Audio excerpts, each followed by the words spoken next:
Si è aperta quest'oggi a Padova la prima storica edizione del Giro del Veneto riservato agli juniores.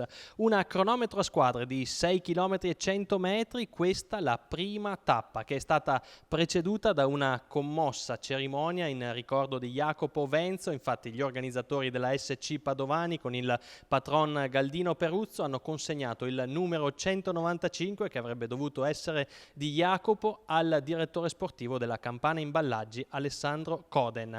Da lì si è poi entrati in corsa su un percorso decisamente tecnico ed esigente, quello che ha accolto tutti i 22 team in gara. Sfida serratissima tra le formazioni più quotate. Stiamo vedendo in azione il team Tiepolo Udine, che è stata la prima squadra a scendere sotto il muro dei 7 minuti e 25 secondi, fermando i cronometri su 7 minuti 24 secondi e 80 centesimi. È stata poi la volta della Borgo Molino Vigna Fiorita, la formazione trevigiana specialista delle prove contro il tempo, specie quelle a squadre, che schierava Scarso, Montagnier, Favero, De Monte, Casagrande, Battain e Pavanello, e poi i neocampioni italiani della cronometro a squadre, vale a dire i ragazzi della Work Service con Cipollini, Cavallaro, Sasso, Meccia, Vettore, Bolognesi e Fantuzza, che hanno chiuso la lunga fase delle partenze. Intanto ci spostiamo sul traguardo per andare ad assistere all'arrivo dei ragazzi della Borgo Molino Vigna Fiorita, che chiudono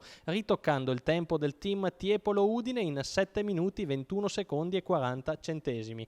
Il miglior tempo provvisorio però fatto segnare dai ragazzi nero-verdi viene insidiato dalla Work Service, che viaggia sul filo dei 50 km orari e riesce a chiudere con un straordinario 7 minuti 14 secondi e 60 centesimi. È questo il tempo che vale il primo posto e che va ad assegnare quindi la prima maglia di leader del Giro del Veneto Juniores, che finisce sulle spalle del toscano Edoardo Cipollini. Il nipote d'arte partirà domani con le insegne del primato sulle spalle da est per andare ad affrontare i 113 km che condurranno il Giro del Veneto Juniores sul traguardo fissato in Viale Roma, nel cuore di Vicenza.